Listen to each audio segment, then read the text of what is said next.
Bonjour à toutes et à tous, dans cette vidéo j'ai décidé de faire quelque chose de totalement différent, c'est donc de vous présenter une application qui va vous permettre de vous organiser et de mieux gérer votre temps surtout. C'est suite à la demande d'un ami que j'ai décidé de faire cette vidéo. L'application elle s'appelle Notion, donc il y a certains ici qui la connaissent déjà, mais c'est juste que je pense que dans la communauté elle est pas très connue, donc ce que j'ai décidé de faire c'est de vous présenter comment est-ce que l'application en fait elle s'utilise de façon générale dans cette vidéo et tout le long je vais vous apprendre comment est-ce que ça se passe. Donc ce que je vous conseille de faire c'est de mettre pause dans des moments où vous ne comprenez pas en fait ce que je suis en train d'expliquer et ensuite surtout c'est de faire les choses en même temps que moi, donc d'apprendre en même temps que moi, c'est le plus important. L'application comme je vous l'ai dit elle s'appelle Notion, c'est un outil tout en un qui va vous permettre de vous organiser et surtout de mieux gérer votre temps, vous et vos équipes surtout, et d'avoir un suivi de chacun de vos projets. Et donc je vais vous présenter ça dans cette vidéo. Si jamais c'est des sujets qui vous intéressent, n'hésitez pas à vous abonner et puis de lâcher un pouce bleu. Donc on va directement sur mon ordi, comme ça je vous montre tout ça. Donc là les amis, sur cette vidéo, je vais vous apprendre comment est-ce que vous pouvez utiliser Notion, qui est en réalité un logiciel d'organisation que des équipes utilisent, mais que vous pouvez également utiliser à titre individuel si jamais vous voulez vous organiser au niveau de vos cours ou au niveau de votre vie en général pour pouvoir traquer par exemple vos habitudes, pour pouvoir traquer votre évolution au cours de différentes périodes pour différents projets. Notion, c'est en réalité un outil tout en un qui va vous permettre de faire tout ça. Donc là, on est sur mon ordi, on va taper sur la barre de recherche Notion, on va attendre que la page se charge et on va cliquer sur ce premier lien. Donc là, on est sur l'interface d'accueil, la page d'accueil de Notion. Et comme vous le voyez, il y a déjà pas mal d'informations. Et donc, je vais vous les présenter. Ici, on a les différents produits de Notion. Donc, il y a une intelligence artificielle qui a été intégrée à Notion, notamment avec la nouvelle mise à jour. Vous avez également des documents, des wikis, des projets. Vous pouvez même créer des calendriers avec Notion. Par exemple, ici, on va essayer de cliquer sur calendrier de modèles. Donc ici, par exemple, vous voyez qu'il y a certains modèles de calendrier qui sont payants. Et ça, c'est quelque chose que vous pouvez faire également avec Notion, c'est que vous pouvez créer des calendriers que derrière, vous pouvez mettre en vente. C'est également un business qui est pas mal, celui de vendre notamment des databases de Notion. Par exemple, cette créatrice-là, elle vend un calendrier à 157 euros. C'est déjà pas mal. Donc vous voyez, si 10 personnes payent son calendrier, je vous laisse calculer combien est-ce qu'il peut se faire. Ensuite, ici, on a le téléchargement de Notion. Donc si jamais vous voulez télécharger Notion, vous pouvez cliquer ici et puis obtenir Notion pour Windows. Il y a également la version sur Mac et sur téléphone iOS comme Android. Ensuite, sur les solutions, vous avez Notion pour les entreprises, Notion pour les PME et Notion pour l'utilisation individuelle. Donc, c'est notamment sur cela qu'on va se baser. À côté de ça également, on vous dit Notion, c'est notamment pour qui? Donc, il y a les startups qui peuvent utiliser Notion. Je connais pas mal de startupeurs qui aujourd'hui utilisent Notion, notamment pour leur organisation. Vous pouvez également utiliser Notion si vous êtes en télétravail, pour l'éducation, dans le cas où est-ce que vous êtes étudiant. Moi, à titre personnel, je l'utilise également pour mes cours, pour pouvoir prendre des notes durant mes cours. Donc, dites-le moi par exemple dans les commentaires si ça vous intéresserait que je vous fasse une vidéo Notion sur comment est-ce que je fais pour m'organiser au niveau de mes cours. Ensuite, il y a l'organisme sans but lucratif. Donc, ça, c'est les associations. Il y a différentes ressources de Notion. Vous pouvez notamment créer des blogs avec Notion. Ça, c'est l'une des puissances de cet outil, c'est que vous pouvez également créer des blogs avec cette appli. Documentation de l'API, par exemple, on va cliquer dessus, on va voir ce qu'il nous présente. On va mettre ça en français. Donc, vous avez compris, on vient de mettre Notion en français, commencer à construire avec l'API. Ça, c'est l'une des choses que vous pouvez faire également avec Notion, c'est notamment du code. Donc ça, on va pas voir ça ici. Ensuite, on va cliquer sur les différents tarifs de Notion. Donc pour l'utilisation individuelle, dans notre cas, nous, ça va être notamment une version gratuite. Ensuite, vous avez des versions payantes et ensuite des versions payantes à 14 euros. Ça, c'est notamment pour les business. Par exemple, si vous êtes dans l'optique de créer un SaaS ou quelque chose comme ça. Et là, pour les grandes entreprises surtout et pour les startups même, vous avez différents tarifs. Donc là, nous, on va s'inscrire sur Notion gratuitement. On va, par exemple, essayer Notion, mais dans votre cas, vous, ça sera une connexion. Donc là, je suis sur la page d'accueil de Notion. Donc là, je vais choisir la langue. Dans notre cas, nous sommes effectivement en français. Donc là, vous avez différentes présentations pour Notion. Donc il y a Notion pour les équipes, Notion pour mon usage personnel, et ensuite Notion pour les études. Dans notre cas, nous, on va choisir usage personnel parce que ça va englober notamment l'usage pour les études. On va cliquer dessus, continuer. Donc là, vous avez les différents centres d'intérêt que vous pouvez aller à Notion. Par exemple, si c'est les livres et médias. C'est également Notion que j'utilise pour pouvoir prendre des notes durant mes résumés de livres. Comme ça, au moins, je les oublie pas. Ensuite, on a les finances personnelles. Il y a également les voyages. Vous pouvez organiser vos voyages avec Notion, vos loisirs, vos sujets de projet. On va cliquer sur continuer. Donc la page est en préparation. Donc là, on est sur l'interface d'accueil de Notion, comme vous le voyez. Ce qui est important à savoir ici, c'est que on a un guide de démarrage de Notion. Donc je vais vous laisser le lire. Mais comme vous avez compris, il y a un guide de démarrage que Notion vous propose à lire. À titre personnel, je vous invite à le lire. Dans notre cas, nous, ce qu'on va faire, c'est qu'on va directement entrer dans le vif du sujet. Donc ici, vous avez notamment les différents comptes Notion que vous avez. Moi, par exemple, j'ai 2 comptes Notion, donc un compte Notion personnel et un compte Notion professionnel. Donc là, vous pouvez réduire la taille de votre page, je vais l'augmenter ici. Et ici, vous pouvez naviguer entre les pages. C'est notamment comme ça que Notion fonctionne en créant des pages. Ici également, vous pouvez faire une recherche, intégrer notamment à l'intelligence artificielle, bien sûr. Ensuite, il y a une boîte de réception, là où est-ce que vous pouvez recevoir des notifications si jamais vous travaillez en équipe. Ensuite, il y a la page accueil de Notion. Donc, ça, c'est la page d'accueil de Notion. Ici, on va créer une nouvelle page. On va cliquer dessus. Donc là, on est sur la page d'accueil de Notion, comme je vous l'ai dit. En fait, chaque page va avoir ce qu'on appelle un titre. On va par exemple nommer ce titre cours de physique. Donc là, on est sur la première page de notre cours, celui du cours de physique. On va cliquer sur entrée. Et donc là, on va directement à la ligne. Vous avez vu, ce qui se passe, c'est que la taille a tout simplement diminué parce que là, on est sur un titre. Et ce que vous pouvez faire, notamment avec les titres Notion, c'est que vous pouvez les modifier. Une autre chose que vous pouvez faire, c'est tout simplement ajouter une image dans le background. Là, vous voyez, c'est une image que Notion m'a proposée. Mais ce que je vais faire, c'est que je vais modifier l'image. Je vais sélectionner une image que moi-même, je trouve meilleure. On va aller sur Unsplash. Donc ici, par exemple, je vais chercher physique. Donc là, ça va me proposer les différentes photos liées à la physique. On ne cherche pas plutôt ce physique-là, on cherche plutôt la science physique. Donc là, on va par exemple prendre la photo de cet atome que l'on va mettre en background. Donc là, vous voyez qu'on a une photo en arrière-plan.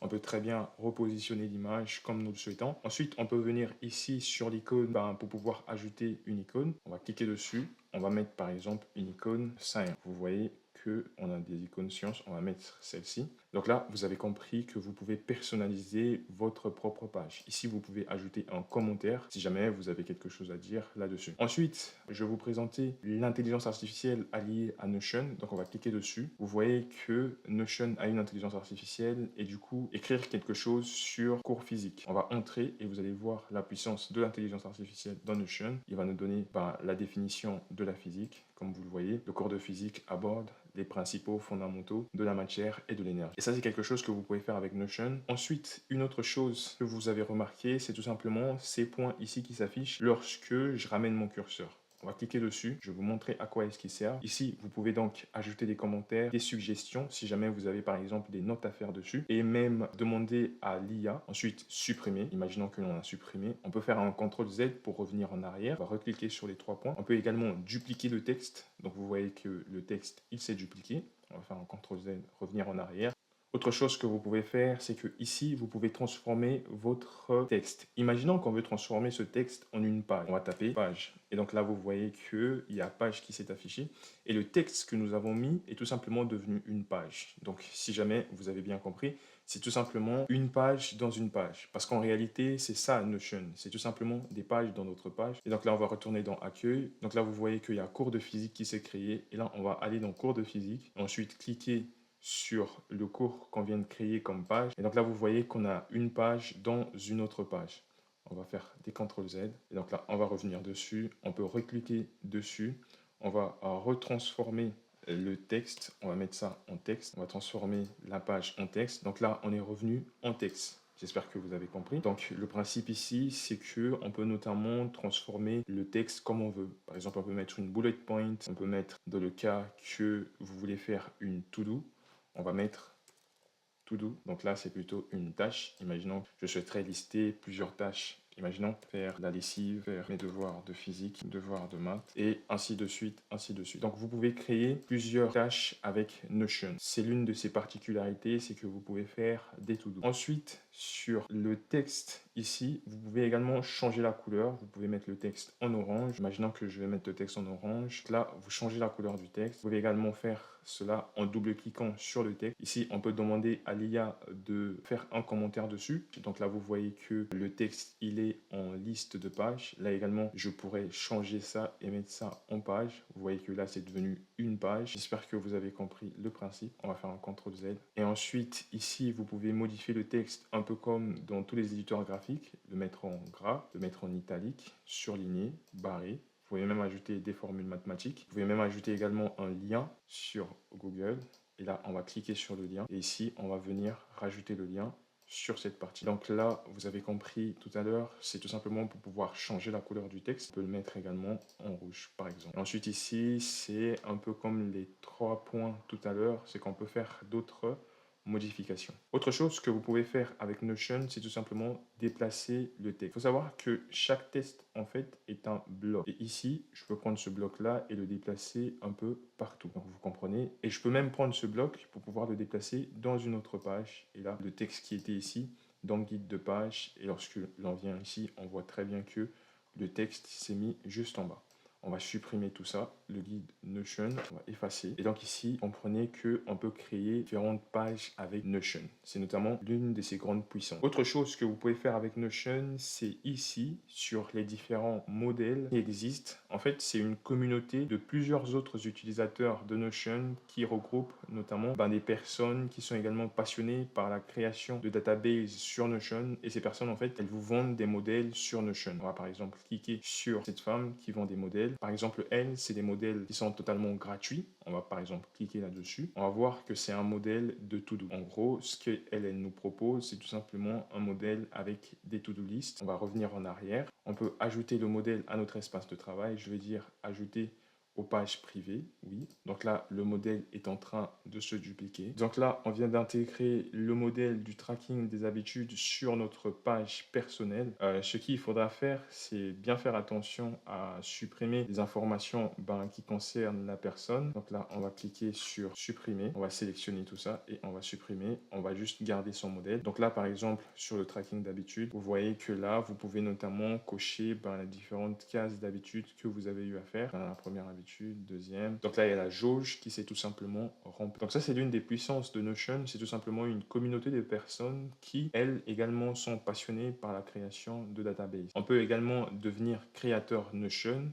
Pour cela, on a juste à cliquer sur commencer. Et ici également, on va créer nos propres espaces de travail Notion que l'on pourra tout simplement partager à d'autres personnes gratuitement. Donc là, vous pouvez créer votre profil si jamais vous souhaitez devenir créateur également et puis rajouter vos différentes informations personnelles. Là, on va revenir. Ensuite, ici, vous avez la corbeille. Si jamais vous avez eu à effacer différentes informations sur votre Notion. À titre personnel, j'ai ma corbeille, elle est vide, donc je n'ai rien dessus. Ensuite, aide et services. Vous avez les différentes aides, par exemple les raccourcis clavier que je vous conseille d'apprendre et que je vais faire également une vidéo sur les raccourcis clavier Notion, notamment pour pouvoir améliorer votre rapidité. Donc là, vous avez tous les raccourcis clavier importants sur Notion. Ensuite, ici, vous avez tout simplement le calendrier Notion avec lequel vous pouvez connecter votre compte. On va essayer ça. On va connecter notre compte Google et intégrer un Notion Calendar sur notre compte Google et puis voir ce que ça donne. Ça vous permet également de faire un assez bon tracking. Donc ici, on est sur Notion Calendar. Ça nous permet par exemple d'avoir un tracking de nos différentes habitudes. Donc là, c'est tout simplement Notion qui a été intégré à Google Calendar. Donc là, c'est mes informations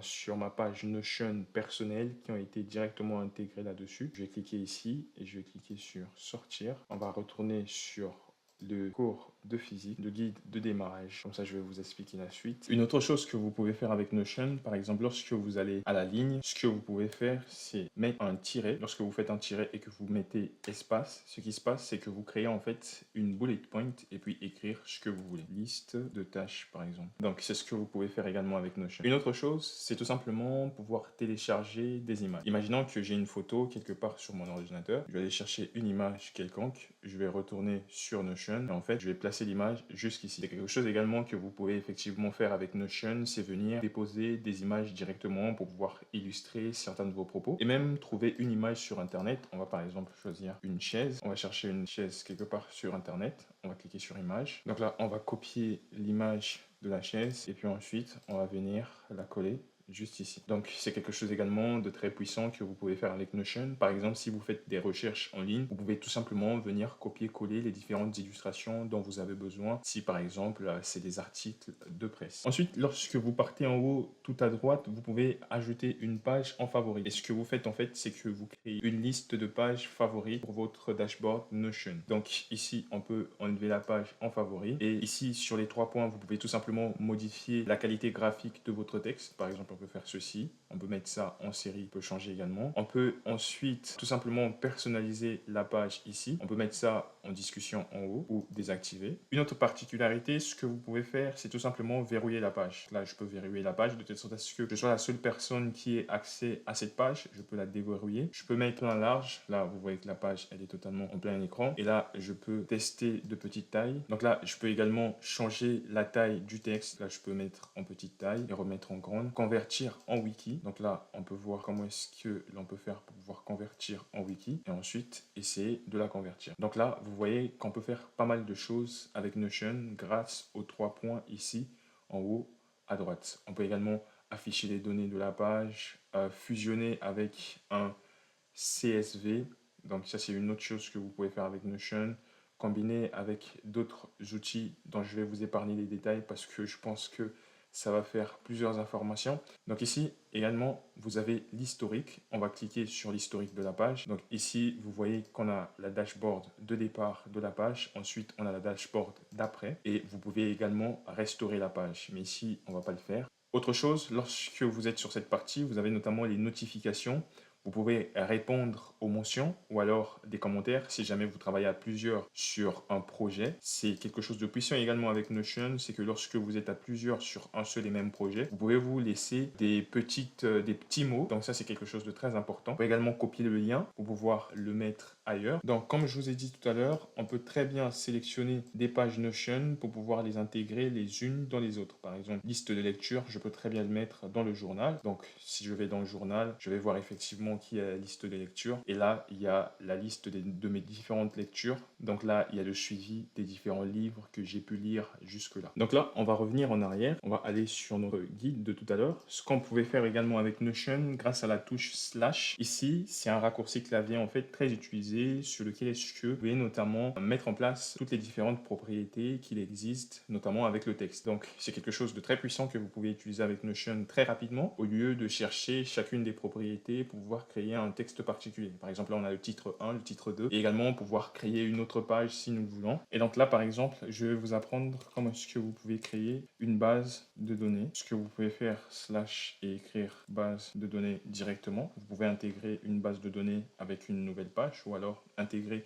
une base de données sur cette page-là. Ce que nous, on va faire, c'est qu'on va intégrer une nouvelle base de données. Et ici, on va par exemple dire qu'on veut faire le suivi des différents livres qu'on vient de lire. Donc, on va écrire suivi des lectures. Suivi des lectures. Donc là, on va écrire la date de nos lectures. On peut également ajouter une propriété sur cette page-là. On va cliquer sur modifier la propriété. On va aller directement sur le type de propriété qu'on voudrait ajouter à la page. On va par exemple écrire date. Si on va ajouter un calendrier, on va cliquer là-dessus et on va donc ajouter le calendrier sur cette page là. Ensuite ici on va dire statut, pouvoir voir le livre et à quel niveau de lecture en fait. On va essayer de trouver une propriété adéquate pour ça. On va essayer par exemple état. Donc ici on va voir par exemple l'état de la lecture. On va choisir la couleur pour dire par exemple si la lecture elle est en cours. On va dire que par exemple c'est du rose pour dire que la lecture elle est en cours. Pas commencer, on va dire que c'est tout simplement la couleur rouge. Ça veut dire que la lecture n'a pas encore été commencée. Et donc ça c'est l'une des propriétés également que vous pouvez ajouter à Notion. Et du coup, ici, je vais par exemple donner le nom d'un livre, Les Misérables. Vous comprenez qu'ici, vous pouvez rajouter directement une page sur cette base-là. Donc ici, je clique dessus. Et donc, vous voyez que à chaque ligne, en fait, ce que vous avez, tout simplement des pages avec lesquelles vous pouvez rajouter des propriétés. Donc là, on va par exemple cliquer dessus. On peut rajouter également une autre propriété, par exemple la propriété date. Ou alors on peut rajouter des personnes ou même des fichiers sur cette page-là. Et ici, vous pouvez rajouter un commentaire. Vous pouvez également revoir un modèle, pouvoir trouver un modèle de lecture adéquat pour votre livre. Ensuite, par ici, vous pouvez rajouter des lignes, tout simplement. Donc, à chaque fois, vous pouvez rajouter des lignes pour chacune de vos lectures. Ensuite, ici, c'est tout simplement une propriété de calcul. Vous pouvez notamment voir le nombre de livres que vous avez lus. On va essayer de tout copier-coller. On va copier ici. On va copier également ici. Et ici, et encore ici. Et là, on peut tout simplement rajouter une quantité. On peut même rajouter un pourcentage. On va dire que c'est en pourcent, donc c'est 100% vide. On peut rajouter une quantité également. Donc là, on va dire que c'est une valeur par rapport au nombre de lignes que l'on a. Donc là, on a notamment 5 lignes comme vous le voyez. Et là, la quantité, c'est tout simplement 5. Je vais également faire la même chose ici. Mais ici, donc, c'est la date, la propriété qu'on vient de rentrer dans cette base de données-là. C'est la date qu'on peut faire, c'est choisir une date pour voir quand est-ce qu'on a commencé à lire le livre et quand est-ce qu'on a fini de lire le livre. On peut rajouter par exemple le 22 pour commencer à lire. Une autre chose que vous pouvez faire également avec Notion, c'est tout simplement venir ici et changer en fait la vue de votre dashboard. Par exemple ici, on est sur un tableau avec des lignes et donc ici, on peut changer ça. Et donc là, vous voyez par exemple que la vue, elle a totalement changé. On peut naviguer entre les deux types de tableaux et on peut encore changer avec plein d'autres types de tableaux. On peut mettre ça également en calendrier. Donc ça, c'est la vue de calendrier. On peut également mettre ça en vue de galerie. On va essayer la vue de galerie. Et donc là, vous voyez que on a les différentes vues de galerie. Vous pouvez également rajouter des images. On va ajouter par exemple le livre. On va écrire le livre. Et ici, on va rajouter une image. Donc là, on a rajouté tout simplement une image. Et quelque chose que je voulais également vous montrer, c'est ici en haut à gauche. Ce que vous pouvez faire, c'est changer le type de vue en fait que vous avez. On peut mettre ça en plein écran. Là, par exemple, on a une vue en plein écran. Vous voyez qu'il n'y a pas d'autre chose. Ensuite, ici, vous pouvez également avoir un aperçu latéral. Donc, c'est l'aperçu de tout à l'heure. Ici, en faisant les différentes modifications avec les autres pages. Et donc là, on va revenir sur la page principale. Une autre chose que vous pouvez faire avec Notion, c'est tout simplement les paramètres de l'application. Ici, vous pouvez switcher sur vos différents comptes. Moi, par exemple, j'en ai deux. Et ici, sur le bouton importer, vous pouvez tout simplement importer des documents de différents formats. On va par exemple essayer d'importer un document qui est au format Word. On va chercher a few minutes later. On va cliquer sur ouvrir. Et là, le document va se charger. Et ici, on a tout simplement le document que je vous ai présenté tout à l'heure, qui est au format Word, qui a été directement intégré sur Notion. Ça, c'est quelque chose d'extrêmement puissant que ça peut faire également. Donc, de l'intégration de données. Quelque chose aussi que vous pouvez faire, c'est de la recherche avec Notion. Imaginons que vous avez un fichier que vous avez du mal à retrouver, vous avez créé plusieurs pages et donc vous êtes complètement perdu dans votre fichier. Ce que vous pouvez faire, c'est taper directement sur la barre guide de démarrage. Imaginons que c'est le fichier que vous êtes en train de chercher et là le fichier il a apparu juste là et on va cliquer dessus et donc là vous vous êtes directement retrouvé. Si jamais vous avez énormément de fichiers et que vous vous perdez complètement à l'intérieur, moi également c'est quelque chose qui m'arrive généralement avec mes notes de cours. Une autre chose que vous pouvez faire avec Notion, c'est tout simplement partager votre dashboard. Imaginons que vous voulez partager votre travail à une autre personne également. Vous pouvez tout simplement entrer son adresse mail et ensuite partager votre travail à cette personne-là. C'est ce qui également permet notamment à plusieurs équipes de travailler de façon extrêmement efficiente. Ensuite ici, vous pouvez tout simplement publier votre dashboard sur le web. C'est-à-dire qu'avec d'autres créateurs de contenu sur Notion, vous pouvez tout simplement aller directement publier ce que vous avez créé en joignant notamment le lien Notion de votre page. Et ensuite, vous pouvez cliquez ici pour afficher sur le site. Moi, je ne vais pas le faire parce que c'est pas l'objet. C'était juste pour vous expliquer comment est-ce qu'on le fait. Donc là, c'est déjà la fin de cette vidéo. J'espère que vous avez pu apprendre quelque chose de nouveau, notamment sur l'utilisation de ce logiciel que je redis, qui est juste tout en un, que moi personnellement j'utilise au quotidien et qui est juste extrêmement performant. Donc les amis, si jamais vous avez apprécié la vidéo, n'hésitez pas à lâcher un pouce bleu. Si jamais vous avez une idée d'un logiciel dont vous avez du mal à utiliser, dites-le moi dans les commentaires, comme ça je vous ferai une vidéo là-dessus. Et si jamais il y a des points que vous n'avez pas compris, dites-le moi dans les commentaires, comme ça je ferai en sorte de vous faire une prochaine vidéo là-dessus. C'était votre gars Benny, sur ce, big up.